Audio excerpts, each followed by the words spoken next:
समकालीन हिंदी कहानियों की श्रृंखला में आज सुनिए जानी मानी प्रतिष्ठित लेखिका एवं शलभ प्रकाशन दिल्ली की संपादक गीता पंडित की लिखी हुई कहानी आदम और ईव। मेरी जुबानी। मैं हूँ सीमा सिंह। अरे क्या कर रहे हो धन्ना? क्रॉकरी है, टूट जाएगी, जरा आहिस्ता आहिस्ता साफ करो। उसने सर उठाकर मेरी तरफ देखा और बोला, जी मेम साहब, लेकिन आज तक एक भी नहीं टूटी तो अब क्या टूटेगी? अरे ऐसी भी क्या जल्दी है? आराम से करोगे तो थकोगे नहीं, और अभी तो दोपहर का 2:30 ही बजा है। आज जल्दी है मेम साहब, मुझे जाकर कपड़े धोने हैं। तो कल धो लेना। नहीं मेम साहब, आज ही धोने हैं, कल तक सूख जाएंगे। मुझे कल गांव जाना है ना, इसलिए। गांव? हाँ मेम साहब, आपसे छुट्टी के लिए भी कहना था। अभी 15 दिन भी नहीं हुए कि फिर से गांव जाना है? मैंने झुंझला कर कहा। अब क्या हो गया? हमारे गांव में एक डायन आई है। डायन? हाँ मेम साहब, और वो अपने बेटे को खा गई। जाने और कितनों को खाएगी। घर से फ़ोन आया था, मुझे ज़रूर जाना पड़ेगा। क्या बेसिर पैर की बातें करते हो? तुम्हारा दिमाग तो ठिकाने पर है? कहीं कोई माँ अपने बच्चे को खा सकती है? और डायन, ये क्या बला है भला? मेम साहब आकर बताऊंगा, तब आपको विश्वास होगा। मुझे गुस्से के साथ साथ उसकी बुद्धि पर भी तरस आ रहा था। आज विज्ञान ने कितनी तरक्की की है। मानव चंद्रमा पर पहुंच गया, लेकिन लंबे समय से हमारे साथ रहते हुए भी इसकी सोच नहीं बदली। उफ, ये सोचते हुए मैं वहाँ से हट गई। अगले दिन धन्ना चला गया, मगर मेरे कानों में उसके शब्द गूंजते रहे। उत्सुकता बराबर बढ़ती गई कि आकर जाने क्या सुनाएगा। क्या ये वही नानी की कहानी वाली डायन की बात कर रहा था जो बचपन में सुनी कहानियों में होती थी, या कुछ और मामला है? बहरहाल अब तो उसके आने पर ही मालूम होगा। ये शहर हमारे लिए नया था, अभी अभी ट्रांसफ़र हुआ था। बहुत सारे काम थे, घर एडजस्ट करना, माई को ढूंढना, एक अच्छा स्कूल तलाशना, और फिर बाज़ार की जांच पड़ताल करना जहां से सुविधा के साथ घर का सामान आ सके। मेडिकल, लाइब्रेरी से लेकर ज़रूरत की और अनेक चीज़ें भी, इसीलिए सब भूल कर इसी कार्य में जुट गई। धन्ना का ऐसे समय में जाना अखर रहा था। वो होता तो कितनी मदद हो जाती, मगर उसे रोक भी तो नहीं सकते थे। वो हमारे साथ 10-12 वर्षों से घर के एक सदस्य की तरह रहता है। घर की सारी जिम्मेदारी उसी पर है। आजकल अच्छा और वफादार हेल्पर किस्मत से मिलता है। इस मामले में हम धनी थे। उसका व्यवहार कभी अटपटा नहीं लगा, लेकिन आज मैं परेशान थी। उसकी डायन वाली बात ने मुझे असहज कर दिया था। 1 हफ्ते बाद उसका फ़ोन आया। मेम साहब, अभी 1 हफ्ता और लगेगा। क्या? ओह, वहाँ सब ठीक तो है? नहीं मेम साहब, कुछ भी ठीक नहीं है, लेकिन सब ठीक हो जाएगा। मैं बिटिया भूमि के जन्मदिन तक अवश्य आ जाऊँगा, आप चिंता न करें। अरे, बिटिया का बर्थडे तुम्हें याद है? ओके। तुम्हारे होते हुए चिंता किस बात की? उस दिन पार्टी भी दे रहे हैं, बहुत सारे लोगों को निमंत्रण दिया है, याद रखना। अपना भी ध्यान रखना और जल्दी आना। ये कहकर मैंने फ़ोन काट दिया। फ़ोन तो काट दिया, लेकिन मेरे दिमाग के कनेक्शन वहीं जुड़े रहे। डायन वाली बात फिर से ताज़ा हो गई और गाहे बगाहे मुझे उलझाए भी रही। आज घर में पार्टी है, हमारी बिटिया भूमि का जन्मदिन है। यहाँ के लोगों से भी पहली मुलाकात है, अच्छा लग रहा है। बच्चों का ग्रुप अलग हो गया है, खूब मस्ती कर रहा है। यहाँ आकर भूमि बिल्कुल अकेली हो गई थी, लेकिन देख रही हूँ कि आज वो भी बहुत खुश है। धन्ना सुबह ही आ गया था और आते ही पार्टी का सारा भार अपने ऊपर ले लिया। मैं उससे बात करना चाहती थी, लेकिन आज संभव नहीं था। इतने सारे मेहमान आने वाले थे तो काम बहुत था। मेरी उत्सुकता बढ़ती जा रही है। पार्टी में भी एक बेचैनी मुझे घेरे हुए है। आखिर वो डायन कौन थी और उसका क्या हुआ? अगले दिन अवसर मिलते ही मैंने धन्ना से कहा, गांव में सब ठीक तो है? हाँ मेम साहब, सब राजी खुशी है। लेकिन तुम इस तरह अचानक गए थे तो कुछ खास बात थी ना? वो डायन वाला क्या माजरा था? तुम कह रहे थे कि तुम्हारे गांव में कोई डायन आई है। अरे मेम साहब, सचमुच हमारे गांव में एक डायन आ गई थी। उसकी हमारे पड़ोसी जग्गू के साथ शादी हुई थी, और देखिए ना, दुल्हन के भेष में वो तो डायन निकली। उल्टा पल्लू करती थी, खूब क्रीम पाउडर, लिपस्टिक विपस्टिक लगाती थी। मैंने सुना है मेम साहब, वो अपने मर्द से कहती थी कि मुझे शहर वाली लुगाइयों जैसा बनना है, सूट सलवार दिला दो, चूड़ी गहने पर्स और न जाने क्या क्या। तो इसमें नया क्या है? वो ना पहनेगी तो कौन पहनेगा? मेम साहब, वो तो यहाँ तक कहती थी कि शहर ले जाकर सिनेमा दिखा कर लाओ। अब भला ये भी कोई बात हुई? भले घर की औरतें कहीं ऐसी होती हैं? अच्छा, मुझे सारी बात बताओ। मेरा विस्मय बढ़ता जा रहा था। शहर में तो ये सब रोज़ के शगल हैं। फिर मैंने ऐसे ही छोड़ दिया और कान लगाकर धन्ना की बात सुनने लगी। मेम साहब, हुआ यूँ कि हमारे मोहल्ले में 5 साल का जग्गू का बेटा बीमार पड़ गया। घर की सारी दवा दारू कर ली, लेकिन उसका ज्वर नहीं उतरा और 9वें दिन वो मर गया। ओह, डॉक्टर के पास नहीं ले गए थे? मैं बड़े ध्यान से धन्ना की बात सुन रही थी। नहीं मेम साहब, हमारे गांव में अस्पताल नहीं है तो डॉक्टर बाबू कहाँ से आएंगे? 15 कोस पर एक डॉक्टर बैठता है, वहाँ तक सब जा भी नहीं पाते और वहाँ दवाई भी नहीं मिलती। डॉक्टर की फ़ीस और दवाइयाँ बहुत महंगी हैं। पेट भरने को तो अनाज नहीं है, आधे पेट खाकर लोग गुजर बसर करते हैं, फिर दवा दारू के पैसे कहाँ से लाएंगे? सच में मेम साहब, हमारे गांव की हालत बहुत बुरी है। कलुआ, छग्गन, पीरा, रामदास और वो रमुआ, निरंजन, शंभू और हाँ जग्गन और सुखबीर सब ने आत्महत्या कर ली थी। वो अपनी उंगलियों पर नाम गिन गिन कर बता रहा था। उसके चेहरे पर दर्द के निशान साफ तौर पर दिखाई दे रहे थे। ओह, क्यों की आत्महत्या? शर्म के मारे। कर्ज लिए थे मेम साहब, साहूकार से फसल के वास्ते। सूखा पड़ा तो फसल कैसे होती? मर गए ससुरे कुछ परिवार के साथ और कुछ पेड़ से लटक कर। फिर दुखी होकर बोला, अच्छा हुआ मेम साहब, ऐसे ना मरते तो भूख से मरते, बिना दवा दारू के मरते, गोली से मार दिए जाते, लेकिन मरते तो। ओहो, भयानक। मैं दुखी हो गई और मेरी आंखों के सामने किसानों की पेड़ से टंगी लाशों के दृश्य साकार होने लगे। फिर मैंने संभल कर कहा, तो सरकारी अस्पताल ले जाते बच्चों को, वो तो होगा कहीं आसपास, और दवाइयाँ भी मुफ्त मिलती। मेम साहब कैसी बातें करती हैं? सरकारी अस्पताल तो दूर दूर तक नहीं है। 4 गांव छोड़कर एक छोटा सा सरकारी दवाखाना है, मगर वहाँ पर डॉक्टर बाबू के दर्शन कभी कभार होते हैं। अगर किस्मत से हो भी गए तो दवाई कभी नहीं मिलती, पर्ची पर लिख देते हैं, जिसे शहर से खरीद कर लानी पड़ती है। ओहो, मैं सोच रही थी कि एक तरफ हम स्मार्ट सिटी बनाने की तैयारी में हैं, हमें बुलेट ट्रेन चलानी है, दूसरी तरफ भरपेट भोजन या दवा दारू तक के लिए इतना भयानक संघर्ष करना होता है, जहाँ जीवन का कोई मूल्य नहीं। वो फिर बोला, एक हकीम से इलाज करवाया। हकीम? मैं कहना चाहती थी कि हकीम झोला छाप तो नहीं था, लेकिन चुप रही। हाँ मेम साहब, वही सारे गांव को दवाई देता है, लेकिन उसकी दवाई का भी असर नहीं हुआ। उस डायन ने उस पर कुछ कर दिया था। कुछ कर दिया था क्या मतलब? आप नहीं समझोगी मेम साहब, मतलब टोना टुटका, झाड़ फूक भी करवाई, लेकिन वो ठीक नहीं हुआ। और फिर सच कहूँ मेम साहब, मरा थोड़े था वो, उसे तो डायन खा गई थी। बड़े आत्मविश्वास से धन्ना बोला, कौन? वही डायन जो उसकी माँ थी।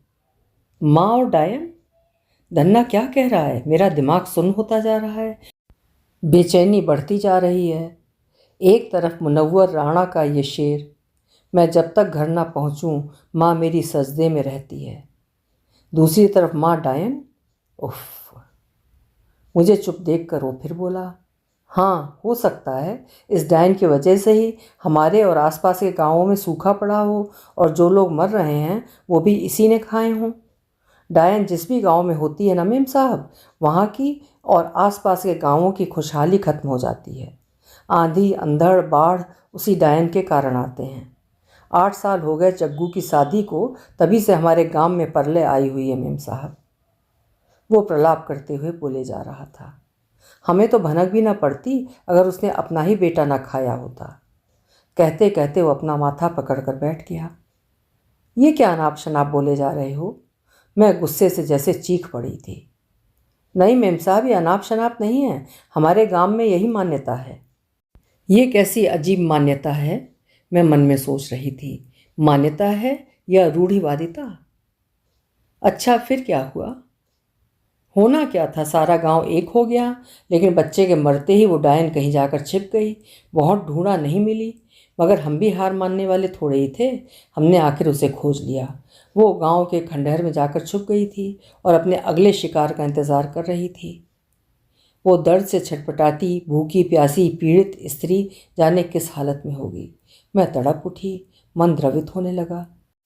द्रवित तब भी होता था जब आए दिन डायन उल्टा कहकर, ताऊ सीधे कुकर में लात मारकर, ताई की बाह पकड़कर उन्हें ड्योढ़ी के बाहर खींचकर ले जाते थे, केवल इतनी सी बात पर कि सब्जी राई की जगह जीरे में क्यों बनाई। डायन, या ऐसा ही हर रोज़ कोई नया बहाना। द्रवित तब भी होता था जब बेटों की गलती पर नंदू काका काकी के पेट में घुटने देकर उन्हें पीटते जाते थे, ये कहते हुए कि कैसे पूत जने हैं डायन। द्रवित अब भी होता है जब औलाद न पैदा होने के कारण ससुराल में कौशल्या को कहा जाता है, डायन तू तो घर की बढ़ोत्तरी को ही खा गई, कमबख्त कहीं की बांझ मरती भी तो नहीं। द्रवित होता है बार बार अब भी, मगर इस पिघलते हुए ज्वालामुखी को बुझाने वाला अभी तक भी कोई माई का लाल दिखाई नहीं दिया। मैं पूरी कहानी सुनना चाहती थी, इसलिए अपनी भावनाओं को छिपाकर मैंने कहा, फिर क्या हुआ? उसके बाद तो वही हुआ जो होना चाहिए था।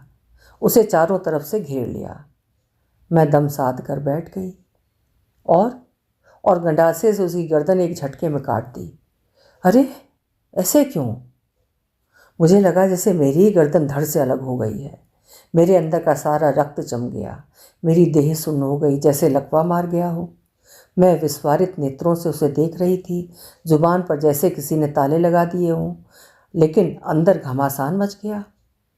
ओहो, स्त्री अगर मनपसंद पहने, मनपसंद काम करे, मनपसंद खाए पिए तो बिगड़ैल चुड़ैल डायन कहकर मार डालो। स्त्री अगर चूँ चाबी करे तो मार डालो। स्त्री अगर प्यार करे तो मार डालो।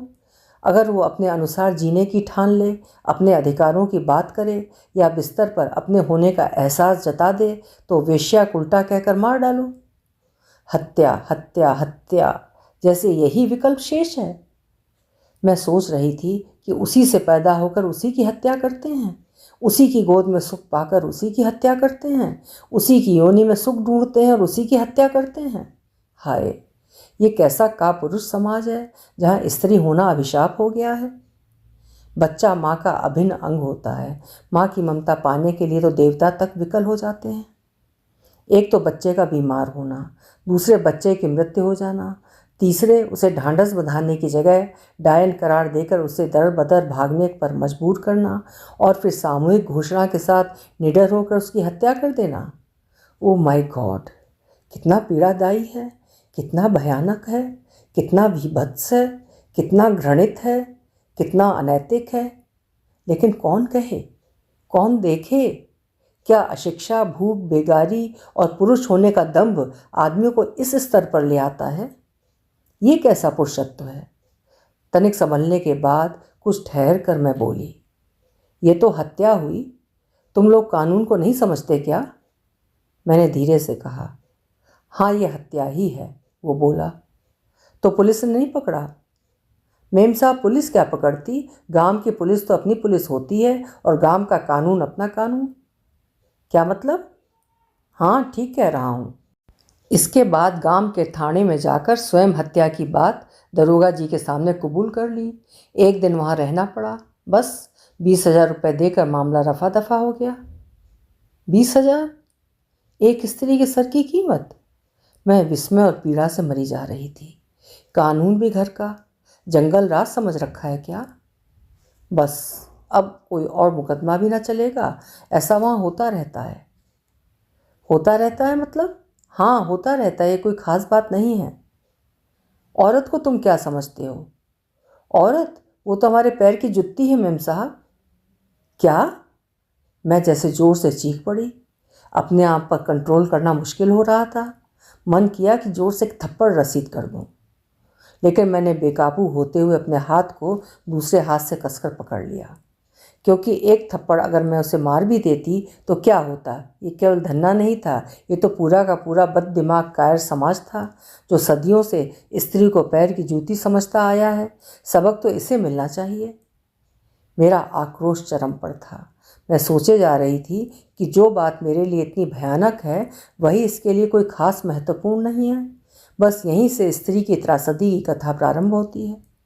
यहाँ स्त्री डायन कहकर मार दी जाती है, कहीं छिनाल कहकर डायन बना दी जाती है, कहीं वेश्या कहकर डायन का खिताब अता किया जाता है, कहीं भरे बाजार वस्त्रहीन कर डायन की उपाधि से महिमा मंडित किया जाता है, कहीं डायन समझकर घर से बाहर तक बस सड़कों, गांवों, शहरों में बलात्कृत की जाती है, कहीं दहेज के नाम पर डायन जिंदा जला दी जाती है, कहीं बाजारवाद के नाम पर डायन जीते जी मार डाली जाती है।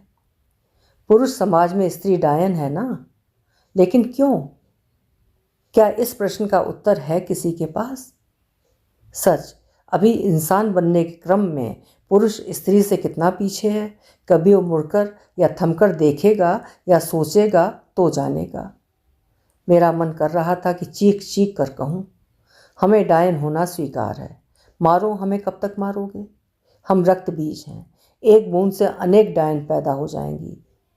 लेकिन चीखना व्यर्थ है, समाज और सत्ता दोनों के कान बहरे हो चुके हैं। सख्त कदम उठाने होंगे, हमें ही एकजुट होकर अपने लिए, अपने अस्तित्व के लिए, अपने सम्मान के लिए लड़ना है, ये निश्चित है। ये सोचकर मैंने बहाना बनाते हुए धन्ना से कहा, मुझे तुम्हारे गांव जाना है। क्यों मेम साहब? वैसे ही तुम्हारे घर वालों और गांव वालों से मिलने का मन है, इस बहाने गांव भी देख लूँगी। जी, सच तो ये है कि वर्जित फल तो दोनों ने खाया था, फिर आदम अकेला शेष कैसे रहा? ईव कहाँ खो गई? इससे पहले कि उसका पूरा विनाश हो जाए, ढूंढना होगा ईव को मुस्तैदी के साथ, ताकि दोबारा उस सेब का आनंद लेने में आदम और ईव दोनों बराबर के सहभागी हो सकें। अभी आप सुन रहे थे गीता पंडित जी की लिखी हुई कहानी आदम और ईव। कहानी आपको कैसी लगी कमेंट सेक्शन में अपने विचार ज़रूर लिखिएगा। कल फिर मिलेंगे। आपका समय शुभ हो।